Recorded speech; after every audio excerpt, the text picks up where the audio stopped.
Machine Stops by E.M. Forster. Chapter 1. The Airship. Imagine, if you can, a small room, hexagonal in shape, like the cell of a bee. It is lighted neither by window nor by lamp, yet it is filled with a soft radiance. There are no apertures for ventilation, yet the air is fresh. There are no musical instruments, and yet, at the moment that my meditation opens, this room is throbbing with melodious sounds. An armchair is in the center, by its side a reading desk. That is all the furniture. And in the armchair there sits a swaddled lump of flesh, a woman about 5 feet high, with a face as white as a fungus. It is to her that the little room belongs. An electric bell rang. The woman touched a switch, and the music was silent. I suppose I must see who it is, she thought, and set her chair in motion. The chair, like the music, was worked by machinery, and it rolled her to the other side of the room, where the bell still rang importunately. "Who is it?" she called. Her voice was irritable, for she had been interrupted often since the music began. She knew several thousand people. In certain directions human intercourse had advanced enormously. But when she listened into the receiver, her white face wrinkled into smiles, and she said, "Very well, let us talk. I will isolate myself. I do not expect anything important will happen for the next 5 minutes, for I can give you fully 5 minutes, Kuno. Then I must deliver my lecture on music during the Australian period." She touched the isolation knob so that no one else could speak to her. Then she touched the lighting apparatus, and the little room was plunged into darkness. "Be quick," she called, her irritation returning. "Be quick, Kuno. Here I am in the dark, wasting my time." But it was fully 15 seconds before the round plate that she held in her hands began to glow. A faint blue light shot across it, darkening to purple, and presently she could see the image of her son, who lived on the other side of the earth, and he could see her. "Kuno, how slow you are." He smiled gravely. "I really believe you enjoy dawdling." "I have called you before, Mother, but you were always busy or isolated. I have something particular to say." "What is it, dearest boy? Be quick. Why could you not send it by pneumatic post?" "Because I prefer saying such a thing. I want—" "Well?" "I want you to come and see me." Vashti watched his face in the blue plate. "But I can see you," she exclaimed. "What more do you want?" "I want to see you not through the machine," said Kuno. "I want to speak to you not through the wearisome machine." "Oh, hush!" said his mother, vaguely shocked. "You mustn't say anything against the machine." "Why not?" "One mustn't." "You talk as if God had made the machine," cried the other. "I believe that you pray to it when you are unhappy. Men made it, do not forget that. Great men, but men. The machine is much, but it is not everything. I see something like you in this plate, but I do not see you. I hear something like you through this telephone, but I do not hear you. That is why I want you to come. Pay me a visit, so that we can meet face to face and talk about the hopes that are in my mind." She replied that she could scarcely spare the time for a visit. "The airship barely takes 2 days to fly between me and you." "I dislike airships." "Why?" "I dislike seeing the horrible brown earth, and the sea, and the stars when it is dark. I get no ideas in an airship." "I do not get them anywhere else." "What kind of ideas can the air give you?" He paused for an instant. "Do you not know 4 big stars that form an oblong, and 3 stars close together in the middle of the oblong, and hanging from these stars 3 other stars?" "No, I do not. I dislike the stars. But did they give you an idea? How interesting. Tell me." "I had an idea that they were like a man." "I do not understand." "The 4 big stars are the man's shoulders and his knees. The 3 stars in the middle are like the belts that men wore once, and the 3 stars hanging are like a sword." "A sword?" Men carried swords about with them, to kill animals and other men. It does not strike me as a very good idea, but it is certainly original. When did it come to you first?" "In the airship." He broke off, and she fancied that he looked sad. She could not be sure, for the machine did not transmit nuances of expression. It only gave a general idea of people, an idea that was good enough for all practical purposes, Vashti thought. The imponderable bloom, declared by a discredited philosophy to the actual essence of intercourse, was rightly ignored by the machine, just as the imponderable bloom of the grape was ignored by the manufacturers of artificial fruit. Something good enough had long since been accepted by our race. "The truth is," he continued, "that I want to see these stars again. They are curious stars. I want to see them not from the airship, but from the surface of the earth, as our ancestors did, thousands of years ago. I want to visit the surface of the earth." She was shocked again. "Mother, you must come, if only to explain to me what is the harm of visiting the surface of the earth." "No harm," she replied, controlling herself, "but no advantage. The surface of the earth is only dust and mud, no advantage. The surface of the earth is only dust and mud, no life remains on it, and you would need a respirator, or the cold of the outer air would kill you. One dies immediately in the outer air." "I know. Of course I shall take all precautions. And besides—" "Well?" She considered and chose her words with care. Her son had a queer temper, and she wished to dissuade him from the expedition.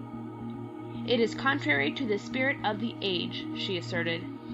"Do you mean by that contrary to the machine?" "In a sense, but—" His image in the blue plate faded. "Kuno!" He had isolated himself. For a moment Vashti felt lonely. Then she generated the light, and the sight of her room, flooded with radiance and studded with electric buttons, revived her. There were buttons and switches everywhere, buttons to call for food, for music, for clothing. There was the hot bath button, by pressure of which a basin of imitation marble rose out of the floor, filled to the brim with a warm, deodorized liquid. There was the cold bath button. There was the button that produced literature, and there were of course the buttons by which she communicated with her friends. The room, though it contained nothing, was in touch with all that she cared for in the world. Vashti's next move was to turn off the isolation switch, and all the accumulations of the last 3 minutes burst upon her. The room was filled with the noise of bells and speaking tubes. What was the new food like? Could she recommend it? Has she had any ideas lately? Might one tell her one's own ideas? Would she make an engagement to visit the public nurseries at an early date, say this day and month? To most of these questions she replied with irritation, a growing quality in that accelerated age. She said that the new food was horrible, that she could not visit the public nurseries through press of engagements, that she had no ideas of her own, but had just been told one, that 4 stars and 3 in the middle were like a man. She doubted there was much in it. Then she switched off her correspondence, for it was time to deliver her lecture on Australian music. The clumsy system of public gatherings had been long since abandoned. Neither Vashti nor her audience stirred from their rooms. Seated in her armchair she spoke, while they in their armchairs heard her fairly well and saw her fairly well. She opened with a humorous account of music in the pre-Mongolian epoch, and went on to describe the great outburst of song that followed the Chinese conquest. Remote and primeval as were the methods of I San So and the Brisbane school, she yet felt, she said, that study of them might repay the musicians of today. They had freshness, they had, above all, ideas. Her lecture, which lasted 10 minutes, was well received, and at its conclusion she and many of her audience listened to a lecture on the sea. There were ideas to be got from the sea. The speaker had donned a respirator and visited it lately. Then she fed, talked to many friends, had a bath, talked again, and summoned her bed. The bed was not to her liking. It was too large, and she had a feeling for a small bed. Complaint was useless, for beds were of the same dimension all over the world, and to have had an alternative size would have involved vast alterations in the machine. Vashti isolated herself. It was necessary, for neither day nor night existed under the ground, and reviewed all that had happened since she had summoned the bed last. Ideas? Scarcely any. Events?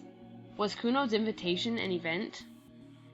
By her side, on the little reading desk, was a survival from the ages of litter, one book. This was the book of the machine. In it were instructions against every possible contingency. If she was hot or cold or dyspeptic or at a loss for a word, she went to the book, and it told her which button to press. The Central Committee published it. In accordance with the growing habit, it was richly bound. Sitting up in the bed, she took it reverently in her hands. She glanced round the glowing room as if someone might be watching her. Then, half ashamed, half joyful, she murmured, "Oh, machine! Oh, machine!" and raised the volume to her lips. Thrice she kissed it, thrice inclined her head, thrice she felt the delirium of acquiescence. Her ritual performed, she turned to page 1367, which gave the times of the departure of the airships from the island in the southern hemisphere, under whose soil she lived, to the island in the northern hemisphere, whereunder lived her son. She thought, "I have not the time." She made the room dark and slept. She woke and made the room light. She ate and exchanged ideas with her friends, and listened to music and attended lectures. She made the room dark and slept. Above her, beneath her, and around her, the machine hummed eternally. She did not notice the noise, for she had been born with it in her ears. The earth, carrying her, hummed as it sped through silence, turning her now to the invisible sun, now to the invisible stars. She awoke and made the room light. "Kuno!" "I will not talk to you," he answered, "until you come." "Have you been on the surface of the earth since we spoke last?" His image faded. Again she consulted the book. She became very nervous and lay back in her chair palpitating. Think of her as without teeth or hair. Presently she directed the chair to the wall and pressed an unfamiliar button. The wall swung apart slowly. Through the opening she saw a tunnel that curved slightly, so that its goal was not visible. Should she go to see her son, here was the beginning of the journey. Of course, she knew all about the communication system. There was nothing mysterious in it. She would summon a car, and it would fly with her down the tunnel until it reached the lift that communicated with the airship station. The system had been in use for many, many years, long before the universal establishment of the machine.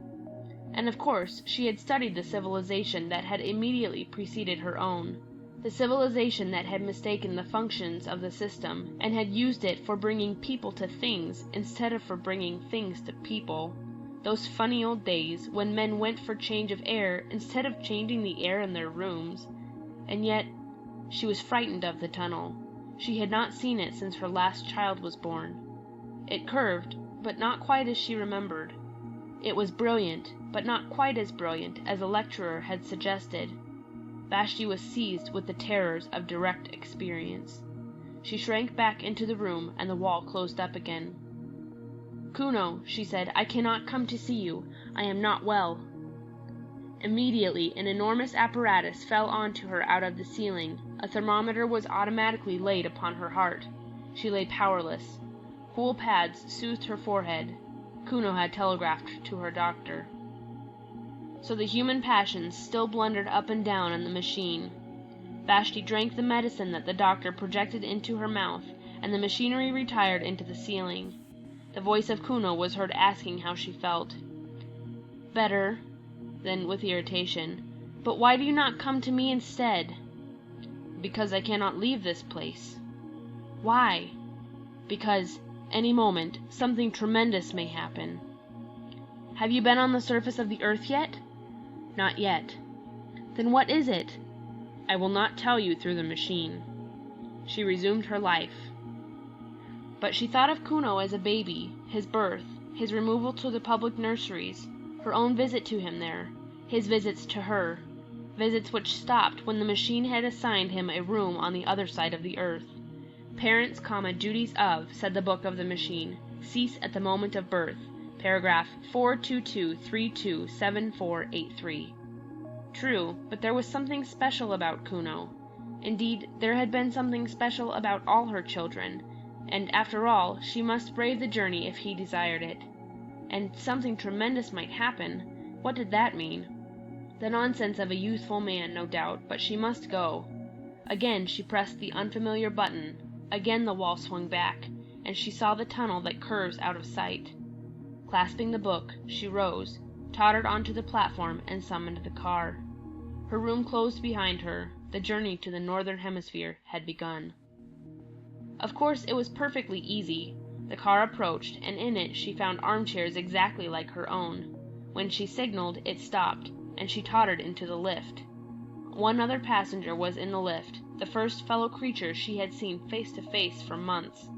Few traveled in these days, for, thanks to the advance of science, the earth was exactly alike all over. Rapid intercourse, from which the previous civilization had hoped so much, had ended by defeating itself. What was the good of going to Peking when it was just like Shrewsbury? Why return to Shrewsbury when it would all be like Peking?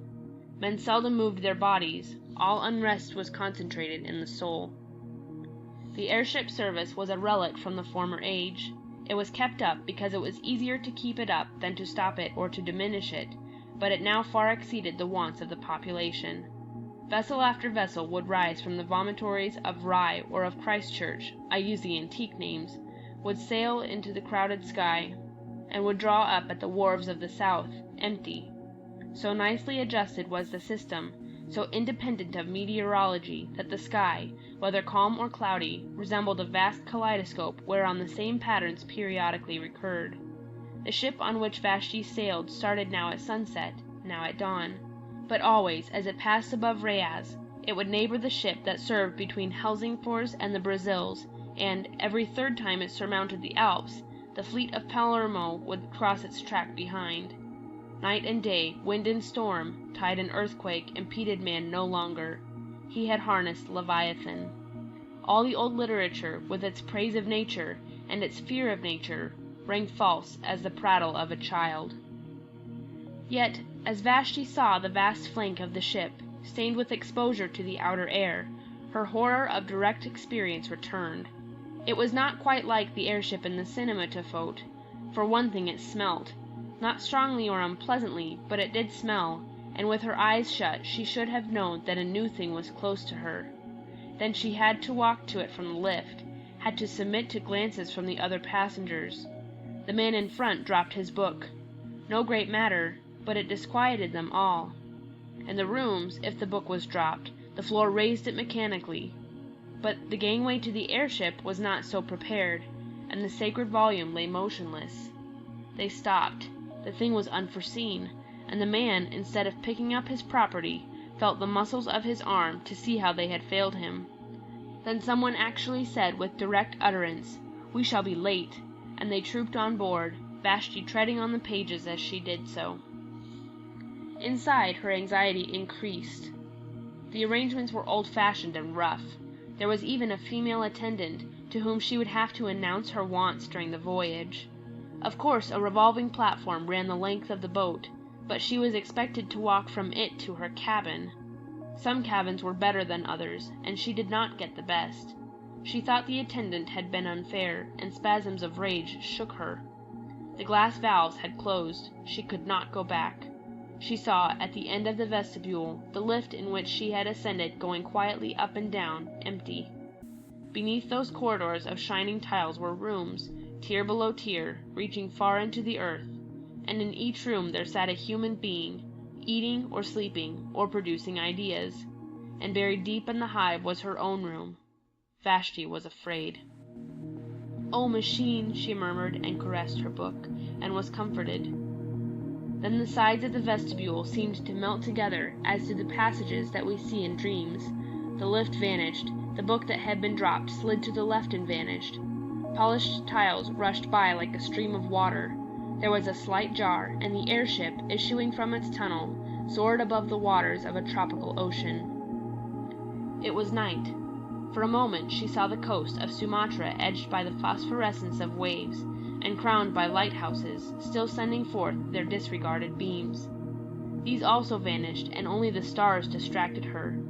They were not motionless, but swayed to and fro above her head, thronging out of one skylight into another, as if the universe and not the airship was careening.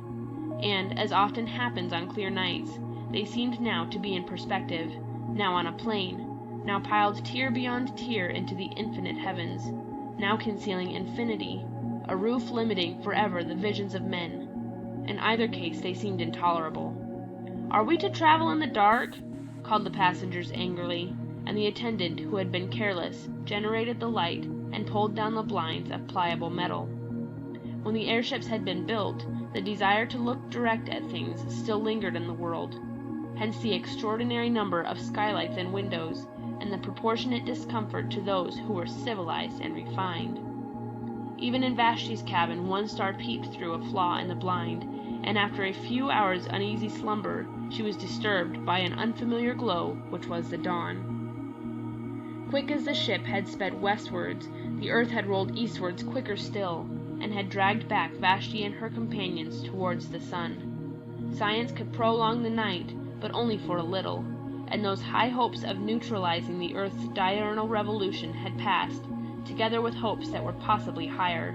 To keep pace with the sun, or even to outstrip it, had been the aim of the civilization preceding this. Racing aeroplanes had been built for the purpose, capable of enormous speed, and steered by the greatest intellects of the epoch. Round the globe they went, round and round, westward, round and round, amidst humanity's applause. In vain. The globe went eastward quicker still. Horrible accidents occurred, and the committee of the machine, at the time rising into prominence, declared the pursuit illegal, unmechanical, and punishable by homelessness. Of homelessness more will be said later.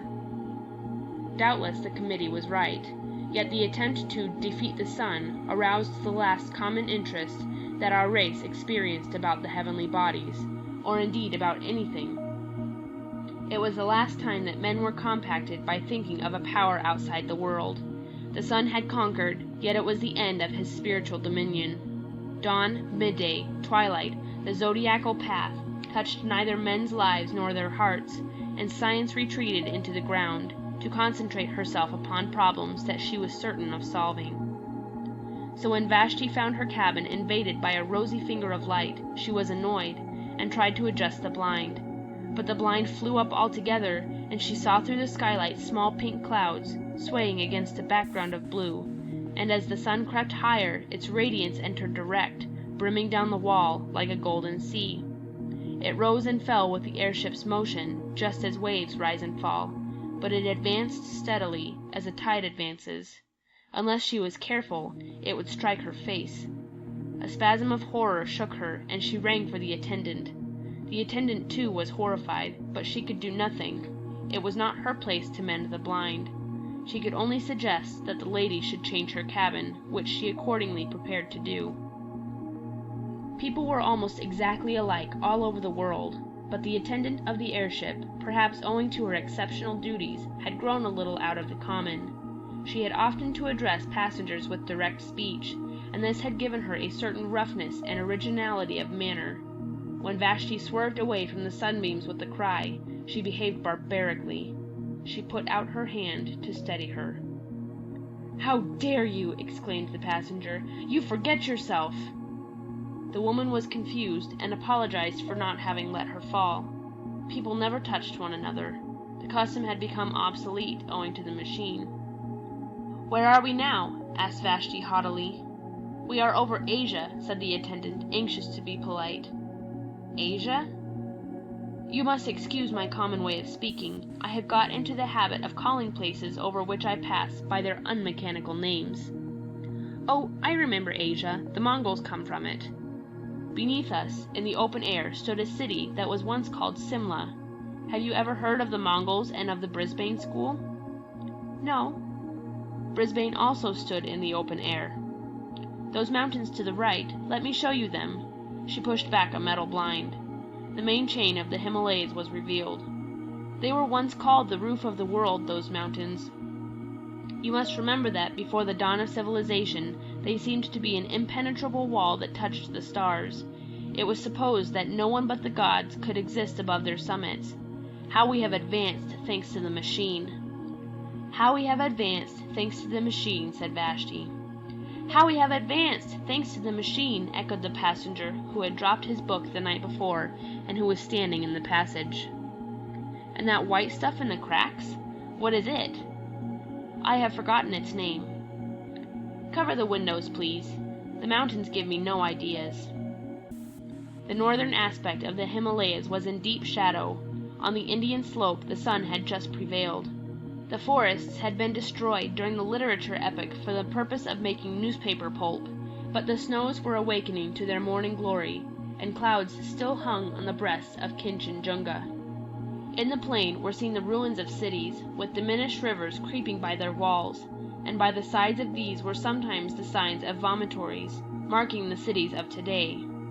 Over the whole prospect airships rushed, crossing the intercrossing with incredible aplomb, and rising nonchalantly when they desired to escape the perturbations of the lower atmosphere and to traverse the roof of the world. "We have indeed advanced, thanks to the machine," repeated the attendant, and hid the Himalayas behind a metal blind. The day dragged wearily forward. The passengers sat each in his cabin, avoiding one another with an almost physical repulsion, and longing to be once more under the surface of the earth. There were 8 or 10 of them, mostly young males, sent out from the public nurseries to inhabit the rooms of those who had died in various parts of the earth. The man who had dropped his book was on the homeward journey. He had been sent to Sumatra for the purpose of propagating the race. Vashti alone was traveling by her own private will. At midday she took a second glance at the earth. The airship was crossing another range of mountains, but she could see little owing to clouds. Masses of black rock hovered below her and merged indistinctly into gray. Their shapes were fantastic. One of them resembled a prostrate man. "No ideas here," murmured Vashti, and hid the Caucasus behind a metal blind. In the evening she looked again. They were crossing a golden sea, in which lay many small islands and one peninsula. She repeated, "No ideas here," and hid Greece behind a metal blind. End of chapter 1.